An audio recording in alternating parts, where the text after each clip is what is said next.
بسم الله الرحمن الرحيم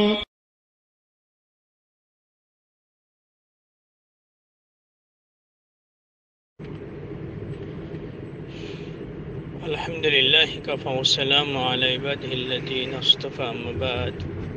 মুহতারাম ভাই জানতে চেয়েছেন যে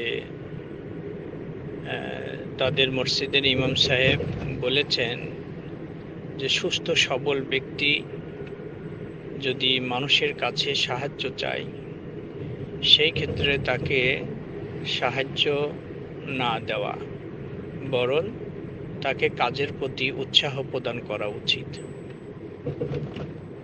এই উনি যে মন্তব্যটি করেছেন এটা কি সঠিক?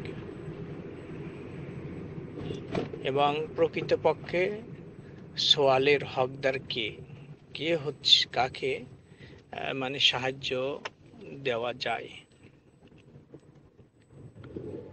প্রকৃতপক্ষে যে ব্যক্তি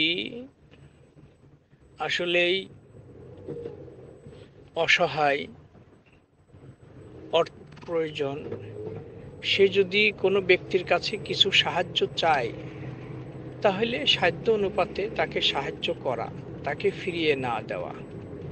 আল্লাহ বলছেন ওয়াম্মাস সাইলা ফালা তানহার, হে মুহাম্মদ সাল্লাল্লাহু আলাইহি ওয়াসাল্লাম, সোয়ালকারীকে আপনি ধমক দিবেন না, তাকে ফিরিয়ে দিবেন না। আর প্রকৃতপক্ষে যদি আসলেই সে সোয়ালের হকদার হয়ে থাকে আর সে যদি আপনার কাছে সোয়াল করে আর আপনার যদি সামর্থ্য থাকে তাকে সাহায্য করার, আর আপনি যদি না করেন তাহলে কিন্তু আপনার আল্লাহর নিয়ামতের শুকরিয়া আদায় করলেন না। কাল কিয়ামতের দিন আল্লাহ রাব্বুল আলামিন বলবেন, ও আমার বান্দারা, আমি তোমার কাছে খাবার চেয়েছিলাম, তুমি আমাকে খাবার দাও নাই। যদি দিতে তাহলে আজকে কঠিন সময় আমি তোমাদেরকে খানা খাওয়াইতাম। বান্দা বলবে, আল্লাহ আপনি তো আমাদের কাছে কোনোদিন সাহায্যর জন্য বা খানার জন্য আসেন নাই, কেমন করে আমরা আপনাকে খানা খাওয়াবো? তখন আল্লাহ বলবেন, আমার ও অসহায় মিসকিন ফকির বান্দারা তোমার কাছে গিয়েছিল, খাবার প্রার্থনা করেছিল, যদি তুমি তাদেরকে ওই সময় দিতে, এই সময় আমি তোমাকে তার বিনিময়ে খানা খাওয়াইতাম। এইভাবে আল্লাহ বলবেন যে যদি আমি তোমাদেরকে পান করার জন্য সাহায্য চেয়েছিলাম, তুমি আমাকে পান করাও নাই। তাহলে প্রকৃতপক্ষে যদি অসহায় ব্যক্তি কারোর কাছে যদি হাত পাতে তাহলে তাকে ফিরিয়ে না দেওয়া, ধমক না দেওয়া, সামর্থ্য না থাকলে সুন্দর ভাষায় তাকে বিদায় দেওয়া। আর যদি আসলেই সে এই সোয়ালের হকদার না হয়ে থাকে অথচ সে ভান করে তার অসুখ হয়েছে, মানে মিথ্যার আশ্রয় নিয়ে বিভিন্ন সমস্যার কথা যদি মানুষের কাছে বলে সাহায্য চায়, তাহলে হাদিসে এসেছে কাল কিয়ামতের দিন সকলের চোর সম্মুখে তার গোস্ত মাটিতে টপ টপ করে পড়বে আর লোকেরা বুঝতে পারবে যে দুনিয়াতে সে মানে মানুষের কাছে সোয়াল করতে, অথচ সোয়ালের সে হকদার ছিল না।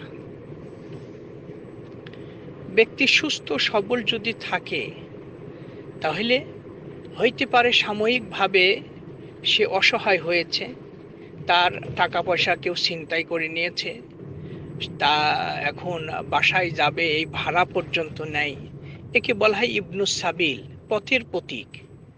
7 শ্রেণীর ব্যক্তিকে জাকাত, 8 শ্রেণীর ব্যক্তিকে জাকাত দেওয়া যাবে বা 8টা খাতে, তার মধ্যে একটা হচ্ছে ইবনুস সাবিল, পথের প্রতীককে। ব্যক্তি হয়তো এক টাকা পয়সা ছিল কিন্তু টাকা পয়সা হারিয়ে গেছে, নষ্ট হয়ে গেছে, সাময়িক সে সমস্যায় পড়ছে, তাকে আমি দিতে পারবো।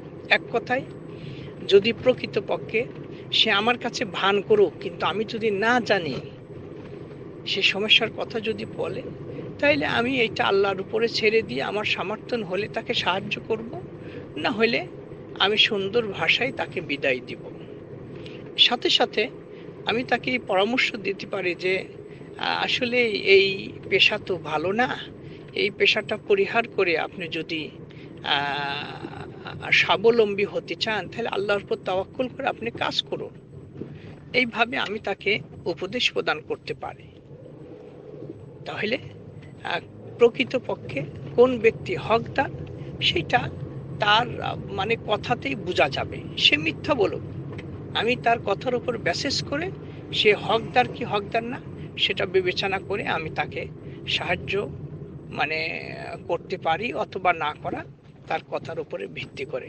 আল্লাহ রাব্বুল আলামিন আমাদের সকলকেই প্রতিটি ক্ষেত্রেই যেন আমরা একে অপরকে ভালো কাজে সহযোগিতা করতে পারি, এবং আল্লাহ আমাকে যে নিয়ামত দান করেছে এই নিয়ামতের শুকরিয়া আদায় স্বরূপ অসহায় নিঃস্ব মানুষদেরকে যেন আমরা সাহায্য করতে পারি, তার পাশে দাঁড়াতে পারি, তৌফিক আল্লাহ দান করুন।